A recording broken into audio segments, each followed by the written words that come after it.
पंजाब में आतंकवाद पर काबू पाने में मिली कामयाबी के कारण केपीएस गिल को जितनी वाहवाही मिली उससे कहीं ज्यादा उन पर पंजाब में फर्जी एनकाउंटर कराने के आरोप लगे। तमाम ह्यूमन राइट्स ऑर्गेनाइजेशंस ने उन्हें एक बेरहम पुलिस अफसर बताया जिनके कार्यकाल में हजारों बेकसूर लोग मारे गए। लेकिन केपीएस गिल इस बात का जबरदस्त विरोध करते हैं। एक आरोप आप पे लगाया जाता है कि आपने सबसे ज्यादा फेक एनकाउंटर्स कराए और दबाव बनाने की चक्कर में बहुत लोगों को गलत तरीके से भी मरवाया। क्या ये सही है? अगर ऐसा होता तो ये कभी हम स्थिति पे काबू नहीं पा सकते थे। वो तो फेक एनकाउंटर्स की बात चलती है और गलत आदमियों की बात चलती है, ये बिल्कुल सही नहीं है। एक भी ऐसा फेक एनकाउंटर नहीं हुआ पंजाब में जैसे? नहीं, उसमें ये ज़रूर हुआ है कि कुछ केसेस में लोअर लेवल्स पे कुछ ज़्यादतियाँ हुई हैं।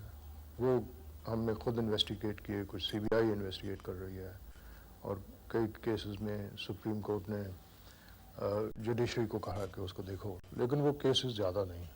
50,000 के करीब नौजवान पुलिस कस्टडी में मारे गए हैं पिछले 3 साल में। उनकी डेड बॉडीज भी नहीं थी और उनको अनआइडेंटिफाई कहकर ख़त्म कर दिया और उनकी लाशें कई दरिया में डाल दी, नहरों में डाल दी। कोई आदमी निर्दोष नहीं मारा गया और अगर कोई आदमी मारा गया तो मुकाबले में मारा गया है। People have been murdered, police की तरफ से बहुत छूट रही है और उस पर कंप्लेंट्स हमको हाई कोर्ट में और सुप्रीम कोर्ट में करनी पड़ी हैं। सीबीआई की इंक्वायरी ने बहुत से केसेस में उसको सही माना है। पुलिस का काम होता है कि लोगों की जान और माल की हिफाजत करे, मगर पुलिस पंजाब में एक टेरर बन के रह गई है। ये क्रिटिसिज्म उस वक्त नहीं था जब पंजाब में हर तरफ बॉम्ब एक्सप्लोजन हो रहे थे, हर तरफ गोलियां चल रही थी, शूटआउट्स हो रहे थे। देखिए, पंजाब में अगर आप पंजाब के इतिहास, ये पिछले 10 साल के इतिहास को देखेंगे तो आप पाएंगे कि उसमें पुलिस ने अपना रोल जरूर अदा किया है। इस पीरियड में सभी जो विंग्स ऑफ एडमिनिस्ट्रेशन है वो एक तरह से पैरालाइज हो गए थे।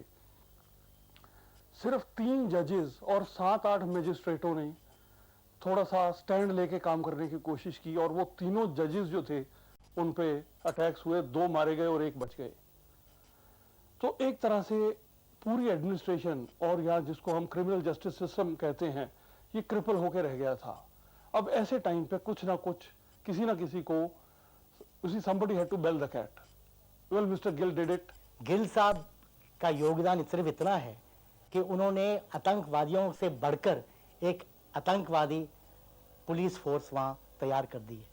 सारे ऑपरेशन ही जो पहले ब्लैक थंडर हुआ, उसके बाद फिर जो ऑपरेशन नाइट डोमिनेंस हुआ, जितने भी ऑपरेशन हुए उसमें सब में एट्रोसिटीज हुई हैं क्योंकि कानून को फॉलो नहीं किया है।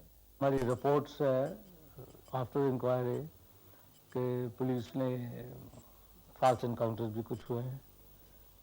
पुलिस लोगों को उठा के ले गई है विदाउट एनी वारंट और एनीथिंग। उसके बाद कुछ केसेस में डेथ्स हुई हैं। More than 20,000 persons are languishing behind bars under Tata. Even against me, the Tata case is pending, and mostly the Chief Minister and KPS Gill are responsible. You see, I was arrested illegally on 3rd of April 1992 when I came out of the golf course without arrest warrants. I asked the police officer that show me the, he said no, we are directed to physically take you. I was taken and and for 2 days I was not produced before any magistrate. This is in my case. You can well imagine the plight of the thousands of you see poor persons. KPS Gill जानबूझकर विवाद मोल लेते रहे। पिछले साल Indian hockey federation का अध्यक्ष बनने के लिए गिल ने जो हथकंडे अपनाए उससे उनकी बड़ी फजीयत हुई। फेडरेशन के चुनाव के दौरान गिल कमांडो और अधिकारियों के साथ भोपाल पहुंचे और एन केन प्रकार चुनाव जीतकर ही दिल्ली लौटे। उन पर मतदाताओं के अपहरण कराने के भी आरोप लगे। मैं इससे सहमत नहीं हूँ क्योंकि जिस वक्त किसी भी इलेक्शंस की बात वोटर के ऊपर मुनसर करती है। जब ये भोपाल उतरे थे इलेक्शंस के वक्त में, उस वक्त उनके साथ 21 वोट साथ गए थे दिल्ली से, शताब्दी से जब पहुँचे। तो भोपाल के जो लोग जिन्होंने इलेक्शंस देखे हैं और जिन्होंने इन बातों को समझा है, उन्होंने तो स्टेशन पे कह दिया गिल साहब जीत गए, क्योंकि बहस ही ख़त्म हो गई, क्योंकि आउट ऑफ 33 उनमें उनके साथ 21 आदमी थे। जब हमारी ट्रेन पहुंची वहाँ और बाहर निकले तो कुछ आदमी जो दूसरे ग्रुप के थे, उन्होंने कुछ लोगों को ज़बरदस्ती छीनना शुरू किया कि हमारे साथ चलिए, हमारी गाड़ी में चलिए। अब वो अपने साथ ले जाना चाहते थे, जिनको वो समझते थे कि ये शायद हमारे साथ वोट दे देंगे। वैसे तो केपीएस गिल की अखबार वालों से बहुत दोस्ती रहती है, पर पिछले साल उनके सुरक्षा गार्डों ने पत्रकारों की ही पिटाई कर दी। दिल्ली में हुई एक प्रेस कॉन्फ्रेंस के दौरान स्टेट्समैन के संवाददाताओं ने उनसे कुछ तीखे सवाल क्या पूछे, उनकी शामत आ गई। जब इस मामले ने तूल पकड़ा तो गिल को स्टेट्समैन के दफ्तर जाकर माफी मांगनी पड़ी। मेरे ख्याल से गिल साहब इतने दिनों तक जो है पंजाब टेररिस्टों को डील करते करते कुछ टेररिज्म का जो कुछ अंश उनके अंदर भी आ गया है। नहीं, ये तो जो कुछ भी हुआ बुरी बात हुई। केपीएस गिल बड़ी एक सीनियर, एक जिम्मेदार पोजीशन में है वो। अगर वो इस ढंग से करेंगे तो उनकी देखा देखा तो जो मोहल्ले को जो दादा है वो भी वही सब करेगा। एक आरोप है कि मैंने जर्नलिस्ट की पिटाई करवाई, which is not correct. Which is not correct. I read about it the next day in the papers, and I was very upset. I tried to contact the statesman people. तो उनके editor ईरानी साहब country से बाहर थे।